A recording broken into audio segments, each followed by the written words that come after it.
Hey everyone, welcome back to the Creative for Creatives podcast. I'm your host, Reno. So today I've kind of been going back and forth about what I wanted episode 2 to be about, and I really just couldn't choose. But we are in December, we are approaching Christmas, we're approaching the end of the year, so I figured what better time than now than to do an end of the year recap. Talk about things, our goals, some fun things for the end of the year, some fun things for the beginning of the year. So that's what this is going to be. This is an end of the year recap episode plus 5 things that I'm going to be doing to reset for the new year. So first, I want to start off with some fun things that have been going on since we last chatted.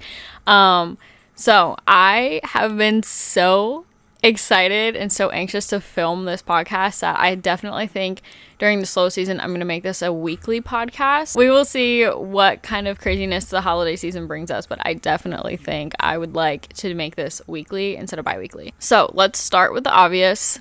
New mic. Woo! Okay. So this is actually the same brand as the mic that I had last time. Honestly, I don't know about you guys, but I felt like that mic did its justice. It did pretty good. So I had ordered a different brand mic. I think it was like Motivo or something. And Motivo seemed to be the brand for like starter podcasts. They just seem to have like some bundles, some fun stuff. While I didn't want to buy a huge bundle, I just bought a singular mic. It looked just like this, except it was like a little bit bigger. And I was going to use that. Well, then 2 weeks ago, it was supposed to come on the day I was going to film the podcast. That's why I was going to film it that day. I also had no other days to do it where I would be fully alone. So I was like, perfect. And it got delayed. So I was like, okay, that sucks. And then my sister had a mic that she used for gaming, and I used it. Obviously, we all watched the podcast last episode, and maybe you didn't, but the quality was pretty good. So then my mic that I ordered finally came. My dad was with me when my mic came, and we opened it up, and I'm like, where's the USB anything port? Like, this mic right here, I can plug it into my computer. I'm recording on my computer, and then it has a headphone jack so I can hear it, which I didn't think I would want in the beginning, a headphone jack, but I love being able to hear how it sounds if I need to adjust, like how things are. I really, really value that. So this mic that I got had no USB anything. It like literally looked pretty heavy techie, and I am not a techie. And there was no headphone jack. So I was like, well, this sucks. Like, I don't know how to use this. So my dad and I looked at each other, and he was like, just return it and get the same one you used on your other episode. Like, it sounded fine. I was like, you watch my podcast? No, but so I was like, yeah, that's what I was thinking. So we packed it up. I have to return it still, and we got this one. And the main thing I wanted that was different from the last one is a boom arm. So I am a big hands talker, but also I didn't want to have to be holding a mic like this. I just didn't love that. So we have a nice boom arm, and yeah. So other fun things, this weekend we had our Christmas minis. This was my first year doing mini sessions. I've honestly tried to do mini sessions a couple of times, like Mother's Day minis, other fun things, but I would always get really embarrassed when like no one would book as immediately when I put it up. And like, not that I expected anyone to book immediately when I put it up, but I was always embarrassed to like promote something that wasn't booking, which is like, you shouldn't be embarrassed. I've come to learn that like, you shouldn't be embarrassed. You should keep promoting, because that's the only way you're going to get bookings. If you just put it up once and then no one books and you never put it up again, then it's just never going to happen. So I never fully went through with minis. So this is my first year doing minis. I sold out, which was like so unreal. Literally thanking the Lord. I was so nervous that no one was going to book, and I sold out. I learned a lot. First time doing minis, I definitely learned a lot. Definitely learned some things that I would do differently next time, that I will do differently next time. But it was really, really fun. So if you don't follow my Instagram, definitely go check it out. I'm going to be posting the sessions shortly, because I'm literally, we had 10 we had 10 slots, and I'm just obsessed with every single one that we did. So it was really, really fun. It was based, a little bit about it, it was based in an old Ford pickup truck. It's a F-150, I think, Ford F-150, and it's this like maroon color, and it's really like rustic, and like I personally love those vibes of like rustic, like getting the truck dirty, like you know, I don't know, I love those vibes. And so we decked out the back of it, put a whole bunch of Christmas blankets, pillows, little Christmas tree, some decorations, and then we did, you know, your money shot picture in the back. Everyone, some of it was couples, some of it was family, some of it was like dogs. It was so cute. So we did that money shot picture in the back of the truck, and then some other fun poses in the bed of the truck, and then a lot of times for the families, I would have mom and dad go to the front of the truck, and then kids stay in the back of the truck and just do a lot of cute prompts like that, like look at mom and dad, give mom and dad a high five, give mom and dad a kiss, like through the window. And it was just so cute. Like I said, I'm a cinematic storytelling photographer, so it felt very, very cinematic. So that was really awesome. So we had those on Sunday. Saturday we did a surprise proposal, actually in a train. This was really cool as well.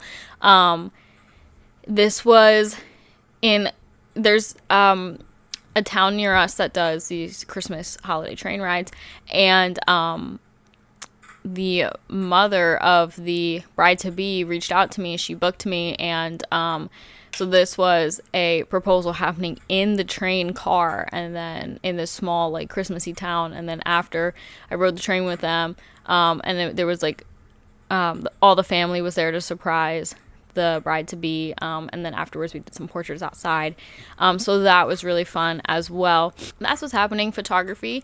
Let's talk a little bit about personal updates. We are going to be attempting potty training in 2 days. My 3-year-old, not me, my 3-year-old. I have very slightly attempted potty training a couple of times. I really don't even want to call it an attempt at potty training. It was just me seeing like where he was, but he wasn't ready. Also this whole week I need to be like editing like a machine. I have, you know, my minis, they go out on Sunday. We did them on Sunday. They go out on Sunday. I give 1 week. I don't know why I did that, but that's what I did. Next year it'll probably be 2 weeks, because I have to edit 10 sessions in 1 week, so it's a little. And I'm an overshooter. I promised 20 images. We went well over 20 images per slot. So, yeah. So it kind of works out well because my desk is in the living room, so I'll be able to work, and then pause every 15, 30 minutes. I don't know. I've been watching potty training videos like crazy. So that's what we're about to do this weekend. And yeah, that's really about it. Let's hop into this episode 2 of the Creative 4 pod.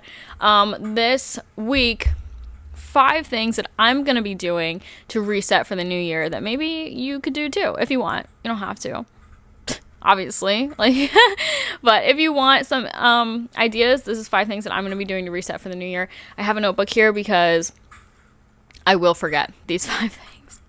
So if you catch me looking down, I had to write it down. I'm a big notebook taker. I'm a big note taker, list maker, notebook writer, whatever you want to call it. And we're just going to be talking about New Year goals as well. I have some goals that I wrote down yesterday. I did my 2026 goals, revisited my 2025 goals. So we're going to talk about that at the end as well. And I'll tell you guys my personal and business goals for next year.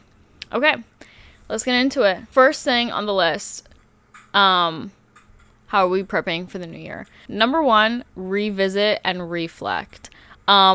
This I think is big. I personally love doing this. I love doing this at the end of every month, at the end of every tax quarter, just sporadically revisiting and reflect. So I use Honeybook for all of my bookings. It keeps track of all of my profits, all of my bookings, everything like that.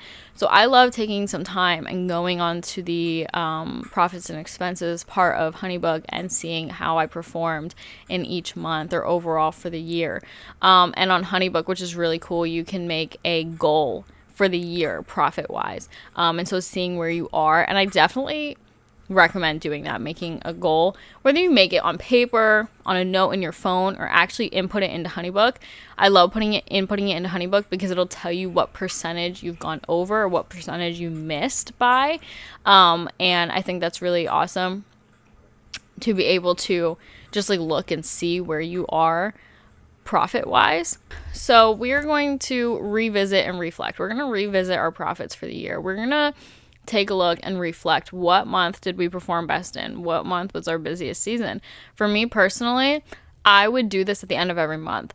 And so I remember in like August, I was like, June, July, best performing months. They did so good. Even June, I had less shoots, but I made more money. Looking back at it now, October, crazy month. October was a crazy profit month. It was also a crazy busy month. I don't even remember breathing in October, if I'm being honest.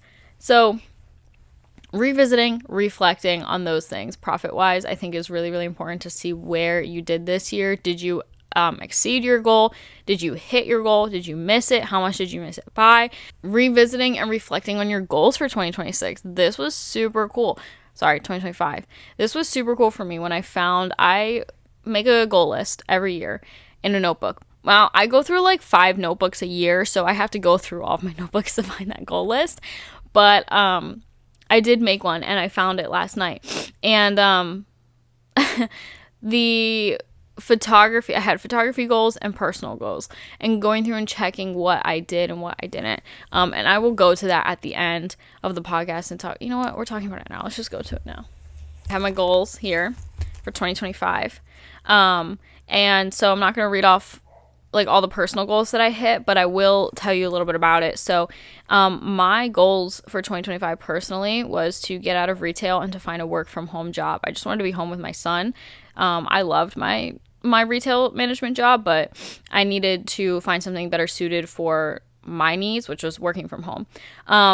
And so in order to do that, I had started taking some courses on Coursera. My first option was social media management. My second options, where are they? I don't even know if they were on here, but I know like data and entry was one. So I had personally like set up courses that I wanted to take on Coursera, and I did get through a social media course, but find a work from home job, X that off because we found better. We found a work from home job that's also my career path, which is amazing. Get certified in a few areas. That was again through Coursera. I didn't check that one off, but we did get certified in one area, so I feel like that's a half complete goal. Grow in photography. I think we totally did that. Some other personal goals on here, right? So some of them I checked off, some of them I didn't. But that's okay. I would say 90% were checked off, which is great. And honestly, I kind of forget about these goals that I make. I write them down, but I'm not really revisiting them throughout the year. And that's okay. Sometimes you do revisit them throughout the year. You might be someone who like is revisiting your goals every quarter or every month. Like, oh man, I really want to do that. But I kind of keep them in the back of my head because they're goals that I know that I definitely want to hit. And so they're kind of engraved in my head, and I can definitely go back and be like, yeah, I knew I wanted to do that. Check it off. So those were my personal goals. If I flip the page, I have photography goals. I have one goal on here. My 2025 photography goal was to book 2 shoots consistently per month. So this is really cool to look back at. Yeah, we did that. Okay. I think that if I could call 2025 me right now, be like, girl, you are not going to believe this crap. You are not going to believe it. But you did not book 2 shoots per month. You went full time. Like, that is crazy. So making those goals at the end of every year, beginning of the year, I think is really important, especially if you're goal oriented, which I think most of us are. So it's really cool to look back on and check off those things that you did do. Look at the growth. You know, I had so little faith. 2 shoots per month? What? Come on, girl. That's like, come on. And, you know, sometimes that's where I was at in the beginning of 2025. And maybe that's where some people are at. Everyone starts somewhere. But this is proof that when you put your mind and your heart and soul into something, you can grow tremendously. And you look back and you're like, I had no idea that I could book more than 2 shoots per month. But it is truly amazing. So making that goal list, we will review my goals for 2026 at the end of the year, because I think I do want to share them. Okay, number 2. Number 2 is make a 2026 goal list. Guys, I blended them together. Okay, I blended them together. So, number 1, revisit, reflect. Number 2, make a 2026 goal list. I got ahead of myself. I'm so sorry. That's okay. Number 3, let's figure out what purchases we need to make at the this year. That's a big one for me. The end of last year, guys, we are in last year. Okay. This year, I have been so hellbent. Is that the word? I have been so hellbent on buying the 28-70 f2.0 and the 70-200. I feel like that combo would be like unstoppable. I have an 85. I love my 85, but it just at like wedding receptions, it doesn't get close enough. So those are the 2 lenses for sure.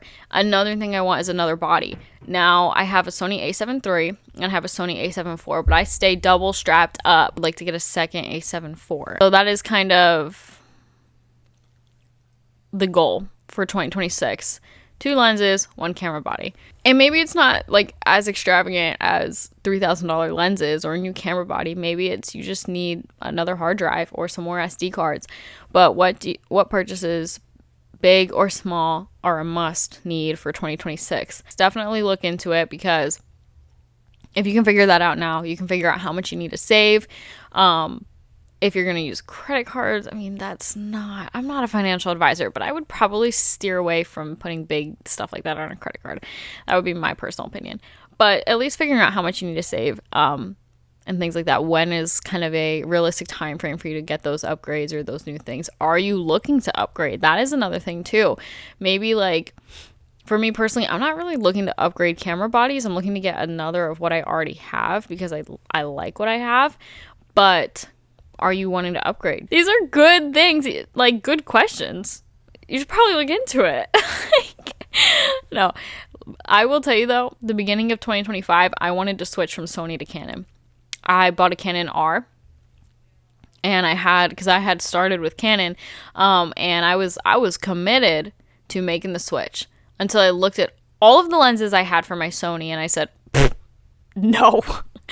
No way. I don't want to sell my Sony. I wanted to keep it. So there's no way that I'm going to just have all of these thousands of dollars in lenses and camera equipment for my Sony that I can't use on my Canon and switch. So let me stop now while the damage is only $500 on a camera body from Canon, before I get myself into having full-blown equipment for Sony and full-blown equipment for Canon. But I will say Canon's colors are really beautiful.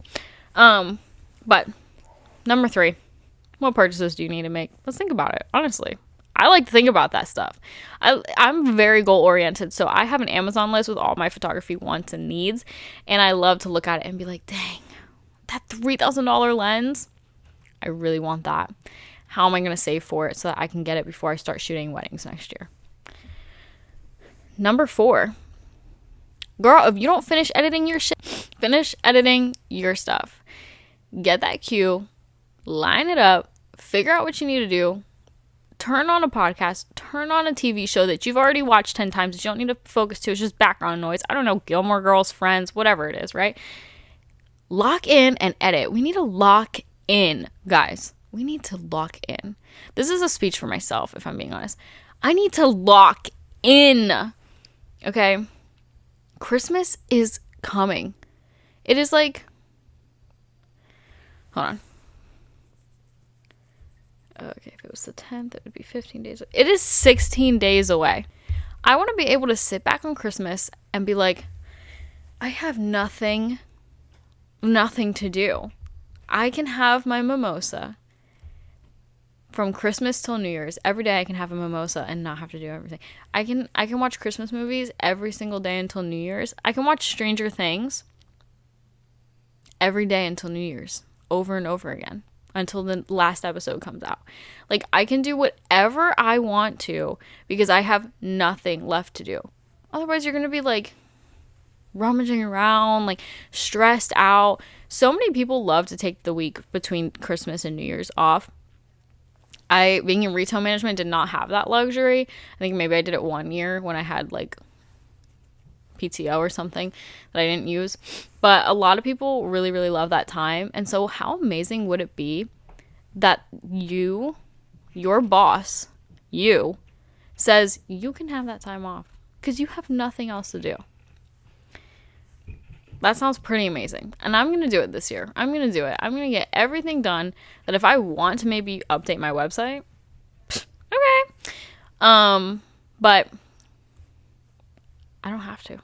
I don't want to. I don't have to. Finish your editing. Come on. Let's finish it. Number 5, taxes. Sucks. It sucks. I don't know what you have to do. I really don't, if I'm being honest. My grandma texts me, hey, I need this. I send it to her. But I think it's something that you need to think about. Do you have an accountant? Maybe you should get with your accountant. Let's talk about taxes things because there's a lot of stuff that probably has to be getting done. It's just something you have to get done. I hate it, honestly. But I know, like, I do quarterly taxes. So every quarter I have to go back and write out all of my expenses, all my mileage, all my profits for each month in the quarter. So you probably are going to have to do that. I don't really know. It's just something you do have to do at the end of the year. Start thinking about it because I'm pretty sure they're not due until April. But if you can start thinking about it now and get ahead of the game, then that's awesome because you aren't getting a W-2. Not this year. No, you're not getting a W-2 anymore. You have to do it all by yourself. I don't even know what that means. This is my first year doing it. But I'm going to take December and I'm going to figure it out. I've been doing taxes all month long. Like tax stuff all month long. So this is stuff that I'm doing to close out the year.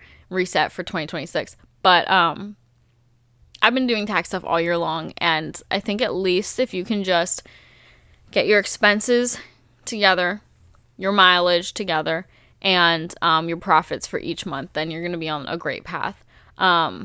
Making sure that you've been putting money away for taxes, This is my first year. I'm going to let you know how it goes.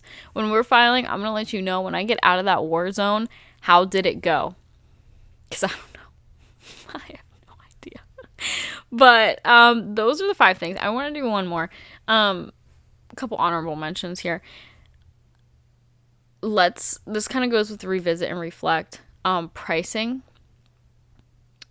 Do you need to update your pricing?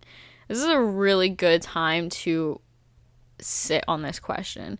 It also might be scary because you are entering slow season, and I know for me, I don't have much going on the next couple of months. So you might, and the little imposter in my head goes, why would you update your pricing when you don't have bookings this month? Like, it's slow season. You have to understand, like, you're not going to be booking out. Some people might be booking out right now, but you're not going to be booking out like you would be in May or July or October. So you have to understand that. But we have to understand that our time is money too. And I'm talking to myself here, really. Your time is valuable. Your time is money. And you can't overbook yourself and overwhelm yourself just to make a good amount of money in a month. Or you're going to raise your prices a little bit. Now maybe you can knock off 2 bookings per month and have a little bit more free time. It's really time to reflect. And for me, I look back at the whole year and I make a calendar. So I go on Canva and I use a template for the new calendar year, 2026, right? And I will have a template for 2025. And what I do is I take that template for 2025, and every time I get a booking, I put booked and I put it on the date. And I have a wall calendar. I'm looking at it right now. I have a wall calendar as well that I write everything down. So take your wall calendar if you do that. Take your Canva calendar if you do that. Just take whatever you keep track of your bookings. Go back and look. Okay, October I had 14 sessions. I can't do that again.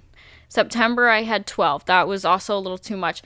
April I had 6. That was the perfect spot. Figure out what was too much, what was too little, what was perfect, and how can we make those too much months be the perfect number. And usually that means increasing your pricing a little bit.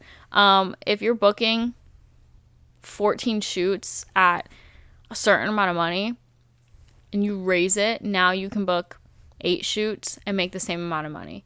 So, that's just something to think about, reflect. I personally have figured out my pricing increases for 2026.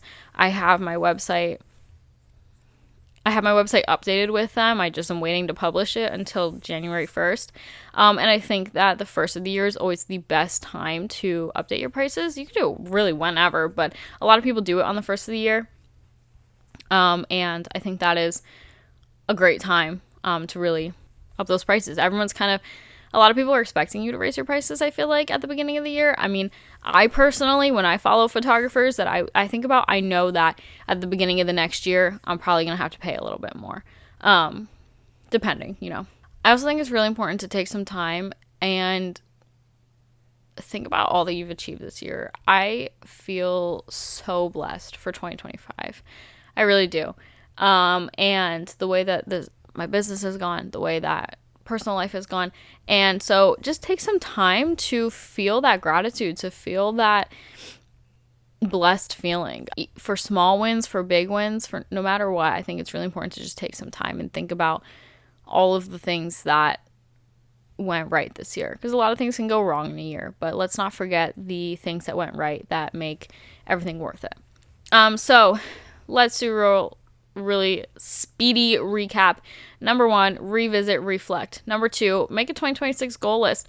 Number 3, figure out what purchases you need to make. Number 4, finish editing your galleries. And number 5, let's think about taxes. Those are the 5 things that I personally am going to be doing this month to reset, rejuvenate for 2026. Honorable mention, pricing. If you haven't done it yet, definitely think that you should. Write it down, increase those prices for 2026. Let's take on less but make the same amount or make more. I think that's a really great thing to do. Now, let's talk about my 2026 goals. I love making goals. I love being able to check off goals. It's so fun. Let's start with my photography 2026 goals. Okay, number 1, I am hoping to do 20 weddings in 2026. I'm hoping to photograph 20 weddings. Number 2, I'm hoping to purchase the 28-70 f2.0. Number 3, I'm hoping to purchase the 70-200 f2.8. Like I said, I want to purchase one more Sony a7 IV. I am hoping to do one travel wedding, which I actually do have on the books. I actually do have a South Carolina wedding, so I'm so excited for that. Number 5, continue this podcast for the whole entire year. Buckle in, ladies and gentlemen, because I'm going to be here for the whole year. If there is one thing I can definitely control on this list, it's that. Okay. And then I have a income goal, which I'm not going to say. But personal goals, 2026, I'm hoping this is the year we get a house. That is the goal. If we get a house, I'm hoping we can get another dog. My son loves our dog, Evie. She is a little independent queen. She does not like to be bothered. She's my little diva. And I love her to death, but I definitely want to get another dog. We used to have 3 dogs in this house, but we lost the other 2. They were old, this year. And so now she's all alone. And I am forbid to get another dog until I leave this house. So, I am hoping that when we do get a house, we can get a dog, specifically a German Shepherd. I have an Australian Shepherd. I love me a Shepherd. Such good protective dogs. A lot of work. But my boyfriend's got that. He can totally train. I'm kidding. But it's okay because that's definitely the next dog that we want is a German. I am hoping to grow closer to the Lord this year. Also, as a family, me and my little family, I'm hoping we can find a home church. We have a church right down the road that I really love. Just continue to grow closer to the Lord as a family. Establish a routine / maybe go to the gym in the mornings. That is the little 2025 recap video. If you're on Spotify, thanks for listening. If you're on YouTube, thanks for watching, and thanks for tuning in wherever you are, and I will see you in 2 weeks. Bye.